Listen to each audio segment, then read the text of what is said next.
نحمدہ و نصلی علی رسول الکریم اما بعد فاعوذ باللہ من الشیطان الرجیم بسم اللہ الرحمن الرحیم۔ السلام علیکم ورحمۃ اللہ وبرکاتہ۔ باب نمبر 5 سیرت رسول عربی صلی اللہ علیہ وآلہ وسلم کے سلسلے میں وفات شریف اور خلیہ مبارک کا بیان۔ پہلے وفات شریف کے بارے میں بات ہوگی۔ ماہ صفر 11 ہجری کے آخر عشرہ میں حضرت صلی اللہ علیہ وآلہ وسلم بیمار ہو گئے اور ماہ ربیع الاول میں وصال فرما گئے۔ وصال شریف کی تاریخ میں اختلاف ہے کہ اس بات پر سب کا اتفاق ہے کہ وفات شریف ماہ ربیع الاول میں دوشنبہ کے دن ہوئی۔ جمہور کے نزدیک ربیع الاول کی 12ویں تاریخ تھی۔ ماہ صفر کی 1 یا 2 راتیں باقی تھی کہ مرض کا آغاز ہوا۔ بعض تاریخ وصال یکم ربیع الاول بتلاتے ہیں۔ بنا پر قول حضرت سلیمان تیمی ابتدائے مرض یوم شنبہ 22 ماہ صفر کو ہوئی اور وفات شریف یوم دوشنبہ 2 ربیع الاول کو ہوئی۔ حافظ ابن حجر فرماتے ہیں کہ ابو مخنف کا قول ہے معتمد ہے کہ وفات شریف 2 ربیع الاول کو ہوئی۔ دوسروں کی غلطی کی وجہ یہ ہو سکتی ہے کہ ثانی کو ثانی عشر خیال کر لیا گیا، پھر اس وہم میں بعض نے بعض کی پیروی بھی کی۔ حضرت زید بن حارثہ جنگ موتا میں شہید ہو گئے تھے۔ ان کے انتقام کے لیے حضرت صلی اللہ علیہ وسلم نے ایام مرض ہی میں فوج تیار کی اور اپنے دستے مبارک سے جھنڈا بھی تیار کیا اور حضرت زید کے صاحبزادے حضرت اسامہ کو اس فوج کا سردار مقرر کر کے حکم دیا کہ مقام ابنا میں پہنچ کر رومیوں سے جہاد کرو۔ حضور صلی اللہ علیہ وسلم کے ایام مرض ہی میں حضرت فیروز دلیمی نے اسود انسی مدعی نبوت کو قتل کر ڈالا۔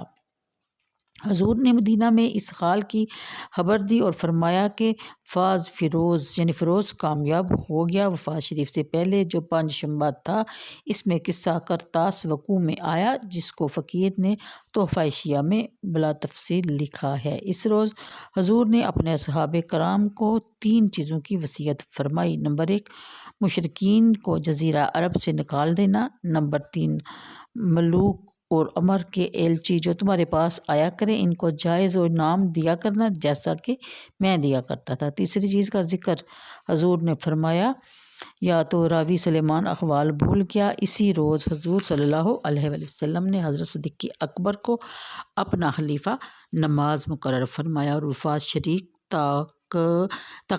شریف تک نماز پڑھاتے رہے۔ وہ 6 یا 7 دینار جو حضرت عائشہ صدیقہ کے پاس تھے وہ بھی حضور نے ایام مرض میں تقسیم فرما دیے اور کچھ باقی نہ چھوڑا۔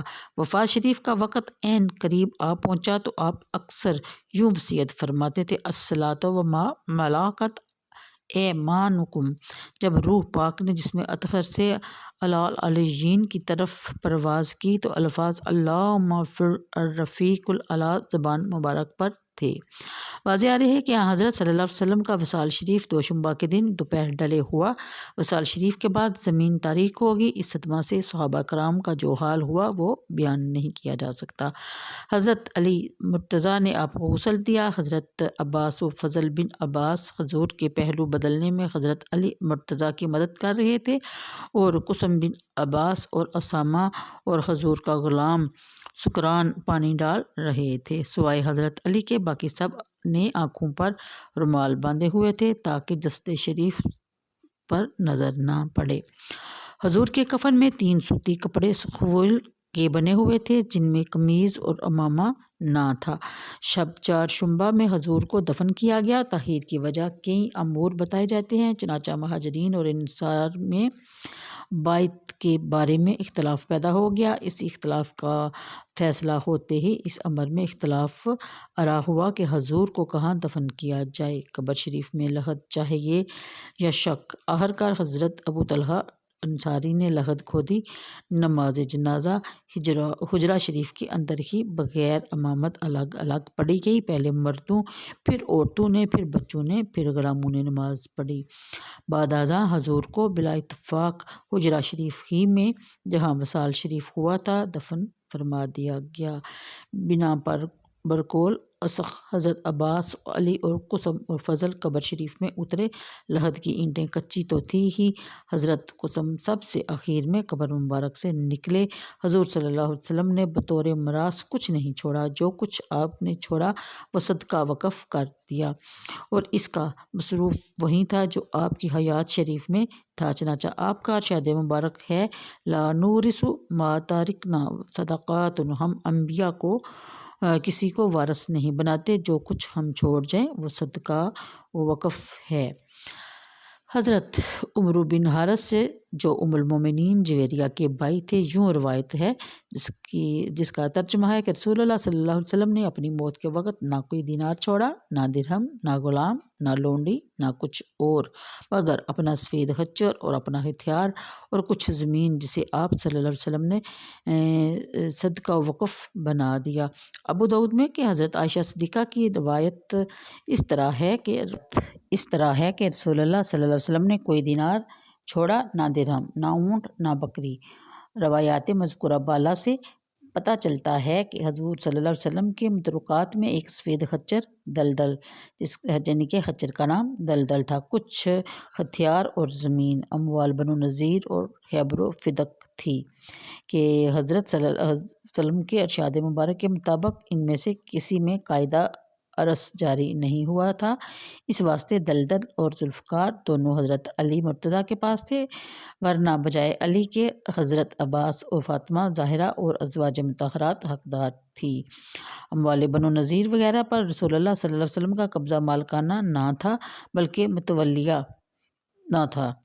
ابو داؤد میں مالک بن اوس کی روایت میں حضرت عمر بن خطاب کا قول ہے کہ رسول اللہ صلی اللہ علیہ وسلم کے ہاں 3 صفایا تھی، ایک اموال بنو نذیر، دوسرے خیبر، تیسرے فدق۔ اموال بنو نذیر آپ کے حوادث خواج کے لیے محبوس اور موقوف تھے، فدق مسافروں کے لیے مخصوص تھا۔ خیبر کی آمدنی کے آپ نے 3 حصے کیے تھے، 2 حصے مسلمانوں کے لیے اور 1 حصہ اپنی ازواج مطہرات کے لیے مقرر کر دیا تھا۔ اپنے اہل کے نفقہ میں سے جو کچھ بچ رہتا وہ آپ فقراء اور مہاجرین میں تقسیم فرما دیتے۔ حضرت صلی اللہ علیہ وسلم کے بعد یہ جائیدادیں بخصیت وقف حضرت صدیق اکبر کے زیر اہتمام رہی، انہوں نے ان میں سے رسول اللہ صلی اللہ علیہ وسلم کی طرف تصرف کیا۔